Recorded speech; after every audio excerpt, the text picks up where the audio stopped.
In this exercise, we'll be removing the GPU chip from a Xbox 360 motherboard. This motherboard has the 3 red ring of death problem, and that problem is almost always associated with the GPU chip.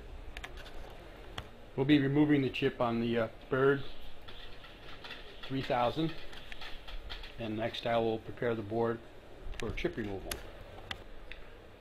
Now the board's been prepared for the chip removal. What I've done is add some foil tape around components surrounding the chip. One thing that we want to avoid is applying any excess heat to the RAM modules.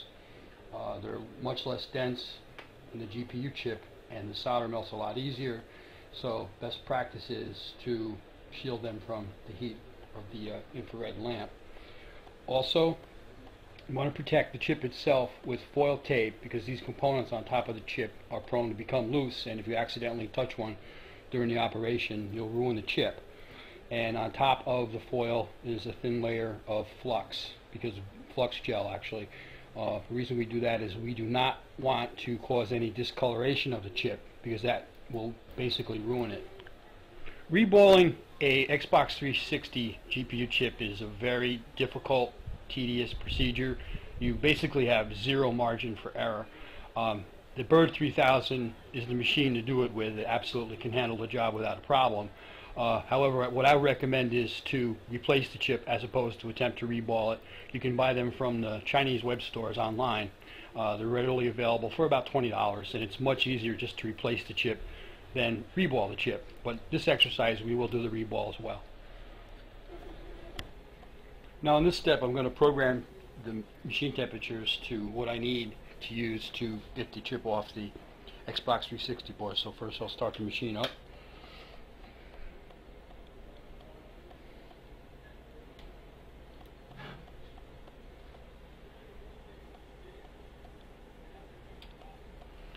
First step is I want to program the temperature for the bottom heating plate, and I'll do that by holding in the set button for 5 seconds, and now I can enter the maximum temperature I want the heating plate to go up to, which in this case with the Xbox 360 you need a lot of heat because they use lead-free solder and it's very difficult to melt and get off. So I'm going to go higher than normal. I'm going to go 250 for heat on the bottom, and I will just adjust that here.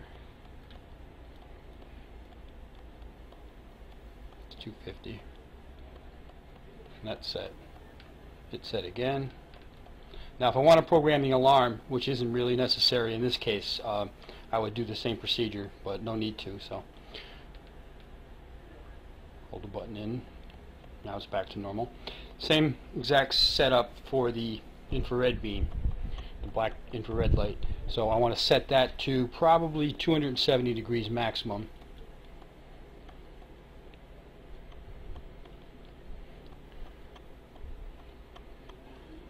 It's actually above, so I'll go down to even 270. Okay, that's set.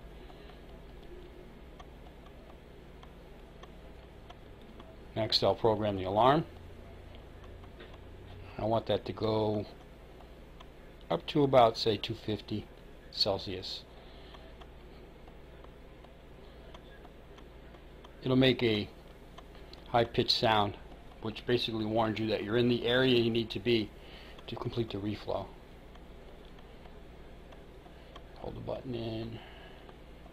Back to normal.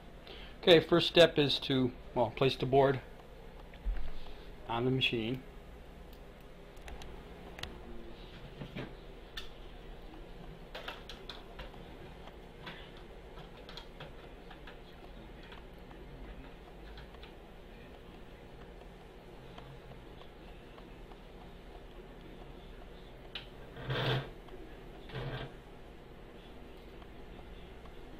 On the light. Very helpful. You can see what you're doing. We want to line the red arrows up at the center of the chip. There's one on the side and there's one on the front. Line that in the back. We're good to go. It's aligned in the front.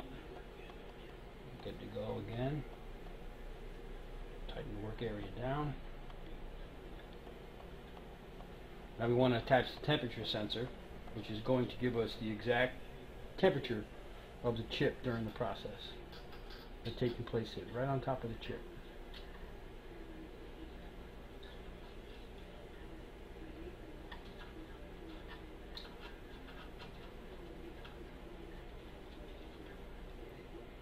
Okay, we're ready to go. Last thing is just want to check the distance from the top of the board to the lamp.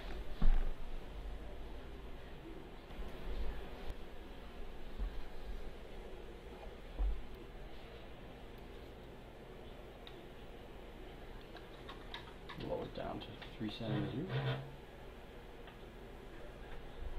We're ready to go. So we want to start up the fans. Bottom fan, top fan. I'm going to use the alarm on the infrared lamp. Turn the alarm on. First step is to start the bottom heating plate.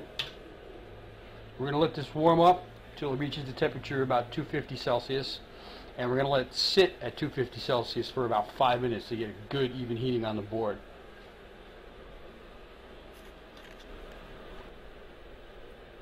Here we can see the chip is centered perfectly under the red arrow, and the temperature sensor is in place. And as I mentioned earlier, the reason that we're using higher temperatures than normal is because we're using foil on the chip because we don't want to damage the chip. Very, very sensitive to heat, the Xbox chip, and if it discolors slightly, it'll be ruined, and there's no point in trying to reball it. So we protect the top with foil. Okay, now we've reached the proper temperature for the bottom heater. Will be there. It fluctuates a little. I'm going to start the infrared lamp,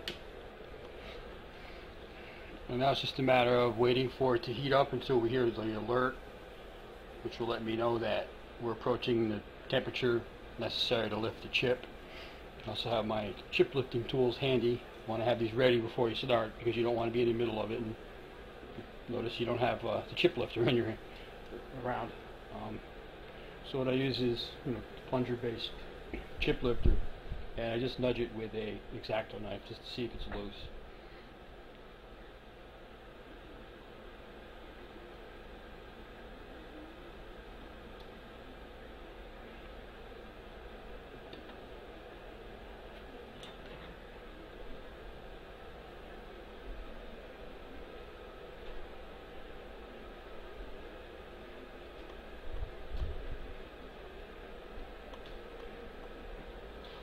Right now we're in the general neighborhood of where you'd be able to lift a normal chip.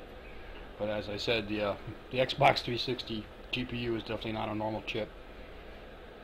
Very difficult to remove. But not a problem for the Bird 3000.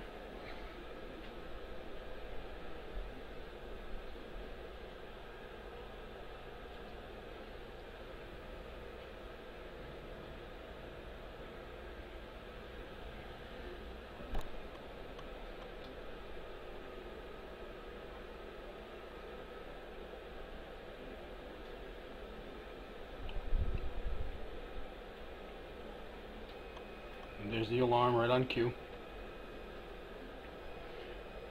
I'm going to start probing the chip to see if it's loose. And it is loose already. Good sign. I'm ready to lift it. Just going to raise the lamp, set it aside.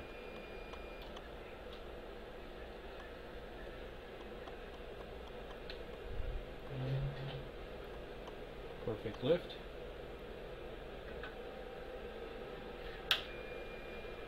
Lower the temperatures. Actually turn the heat off. Allow the board to cool as is, don't disturb it.